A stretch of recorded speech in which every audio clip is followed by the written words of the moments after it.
최신 리뷰 공개된 거 좀 보셨어요? 이 전문가가 찍은 것 같다. 그렇죠. 예. 오디오 쪽 이쪽에서는 이제 좀 비교 불가 다른 채널하고는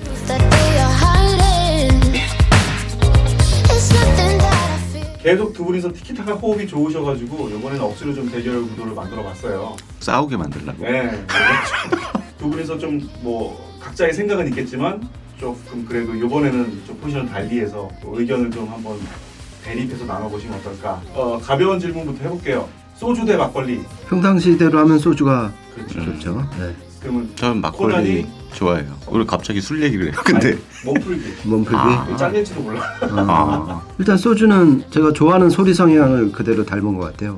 맑고 깨끗하고 안주 구분을 크게 가리지 않는다. 저는 기본적으로 요즘에는 와인 이런 거 좋아하고 그리고 막걸리 같은 것들도 지방에서 진짜 효모로 진짜 자연적으로 발효시켜서 만든 이런 거 좋아하고 막걸리는 좀 뒤끝이 오래 간다는 것. 그 아스파탐 안 들어간 거 먹으면 뒤끝 없어요. 아스파탐 여기에 보면은 봐봐요. 여기 원료가 나와 있을 거예요. 그리고 아스파탐 여기 써 있죠. 스트리밍 음원 대 물리적 구매. 스트리밍 음원에 더 손길이 많이 가는 이유라고 이제 질문이 된다면 바람처럼 살고 싶다는 그 어렸을 때부터 갖고 있던 저의 욕망이 이 스트리밍 음원하고 정말 맞는 것 같아요. 이제 소유가 아니라 공유의 시대다. 뭔가를 소유하고 자기만 갖고 있고 이런 게 아니라 그러니까 내가 부족한 게 있으면 저쪽에서 잠시 빌리고 같이 공유하면서 쓰고. 근데 반대로 음질적인 부분에서는 좀 약점들이 많이 있어요. 그렇죠. 음질적으로는 네. 좀 약점이 있고. 그러니까 예를 들어서 최근에 뭐 핑크 플로이드 더 월 들으려고 제가 갖고 있는 거를 뒤져봤어요. 그랬더니 1970년대에 나온 오리지널 판이 하나 있고 원판이 있고 그 다음에 우리나라에서 90년대인가 LP로 나온 게 있어요. 콜롬비아 소니에서. 네, 콜롬비아에서 나온 거. 근데 그거를 들어보면 이 각각 음질이 다 다르거든요. 물론 오리지널이 제일 좋기는 한데 또 이걸 여러 가지 이렇게 다 모아놓고 있으면 굉장히 좋아하는 앨범이기 때문에 그 소유의 또 즐거움이 있는 거죠. 스트리밍만으로 이렇게 충족될 수 없는 좀 본질적인 사람의 그 욕구라는 게 분명히 있어요. 타이달에는 그런 특화 분화가 안 돼 있는데 지금 제가 쓰는 코브즈 같은 경우는 예를 들어서 핑크 플로이드 다크사이드 같은 경우는 제 기억에 한 12가지 버전이 밑에 쭉 나와요. 정말 거기서는 트랙 하나하나 보면서 디스코그래피 그거하고 비교해가면서 이게 73년도에 나온 버전이구나 아니면 76년도에 리유시된 거다. 이렇게 매칭을 할 수가 있거든요. 그러니까 지금 코브즈만 보면 그것도 어느 정도 커버 완벽히는 아니지만 버전별로 자기가 골라서 들을 수 있죠. 현재 상태는 약점은 분명히 보이지만 앞으로 뭐 미래는 점점 더 보완될 것이고 그러니까 백업에 대한 문제, 그러니까 보관의 문제, 분실의 문제, 그리고 물리적 디스크 포맷이라는 거는 고장날 수 있다는 거고 다를 수 있다는 거잖아요. 대부분이 모터로 돌려야 되고 소스 기기 입장에서 그럼 분명히 이제 고장의 문제, 분실의 문제 그게 가장 큰 문제점이라고. 그게 큰 문제다. 껍데기만 있고 안에가 없어지면 그날 밤은 이제 잠을 못 자니까. 어쨌든 두 분의 공통적인 의견은 스트리밍 서비스가 앞으로 혹은 현재라도 더 우월하지만 내가 꼭 좋아하는 음악은 어느 정도 물리적 포맷을 갖고 있는 것도 도움이 된다. 그러니까 병행하는 게 제일 좋다고 생각해요. 무조건 뭐 부피적으로 부담이 되니까. 그리고 자기가 정말 듣고 싶어하는 앨범이 스트리밍 서비스가 안 될 경우에는 어쩔 수 없잖아요. 사야지. 그렇죠.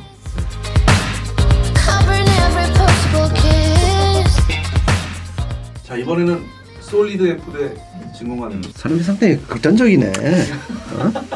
지금 저 같은 경우 집에서 이제 솔리드하고 진공관 튜브를 이제 병행을 하는데 파워 앰프, 프리앰프, 폰앰프 한 종씩 다 이제 진공관을 쓰고 있는데 솔리드보다 뛰어난 진공관 앰프의 장점이 뭐냐 이렇게 물어보신다면 저는 증폭의 선형성, 즉 주어진 값에 일정 변수를 갖고서 증폭이 된다. 리니어리티, 이 길이가 일정하다. 전류의 그 비례를 나타내는 그래프가 있어요. 근데 EPIP 곡선이 진공관은 거의 이렇게 이제 45도로 늘어나는 반면 트랜지스터는 이게 어느 정도 45도로 가다가 일정 값을 지나면 그냥 누워버려요. 주어진 값에 정확히 반응을 못한다는 얘기죠. 좀 더 쉬운 말로 내가 100원을 누를 때나 1000원을 누를 때나 이자가 똑같은 거예요. 네. 그럼 안 되는 거 아니에요? 억울하죠. 안 좋은 거지. 근데 진공관도 5급관은 트랜지스터랑 성향이 되게 비슷해요. 그러니까 EPIP 곡선이 일정 지점을 지나가면 평탄해져요. 그래서 5급관을 3극 접속을 한다고 그러잖아요. 트라이오드 모드로 네. 결속을 한다. 그 안에 내부 배선을 3극으로 하면은 그 선형성이 살아나는 거예요. 그래서 네. 5극관이나 이제 4극관 KT 뭐 88 같은 거를 3결 접속, 즉 트라이오드 모드 접속하면 소리가 고와지고 출력은 줄어드는 대신에 증폭의 선형성이 늘어나는 게 상극관 그 캐릭터를 갖고 오기 때문인 거죠. 그러니까 소리가 깨끗하고 그리고 출력을 높일 경우에도 찌그러짐이 없고 그런 이 소리결에서 그런 차이가 있는 거죠. 진공관 앰프의 매력은 진공관이라는 그 증폭 소자 자체의 장점에서 비롯된 게 아닌가 그렇게 생각을 합니다. 트랜지스터 앰프는 일단은 뭐 열이 진공관처럼 그렇게 많이 안 나고 그리고 쉽게 대출력을 만들 수 있다.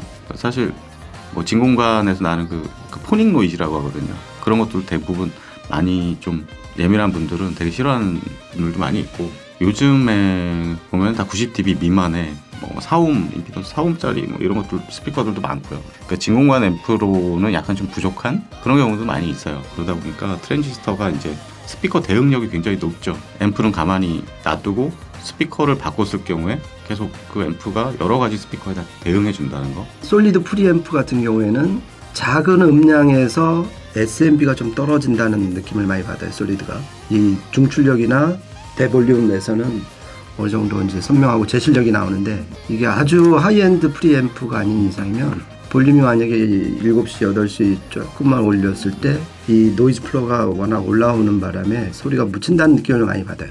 일단 그게 좀 솔리드가 소자 자체의 그 한계 때문에 그런 게 아닌가 싶은데 저는 그래서 그냥 음질적으로 이렇게 따져보면은 진공관은 진공관 나름대로의 음색이 있어요. 그러니까 기본적으로 짝수차 배음을 많이 내기 때문에 소리가 부드럽고 좀 편안하고 되게 아날로직한 그런 소리고 트랜지스터는 이제 굉장히 속도가 빠르고 과도 응답 특성이 좋다고 그러죠. 그리고 SMB가 좋고 깨끗하면서 강력한 그런 소리를 잘 내기 때문에 저는 그 둘을 이렇게 융합하는 앰프 시스템을 그래서 좋아해요. 그리고 예전에는 그래서 프리 파워를 따로 쓸 때 프리는 진공관 프리로 그 음색적인 부분 진공관의 어떤 장점을 끌어내고 파워 앰프는 좀 저역 깊은 저역까지 단단하고 깊게 내줄 수 있는 그런 트랜지스터 대출력을 쓰고 그렇게 해서 매칭을 많이 했었어요.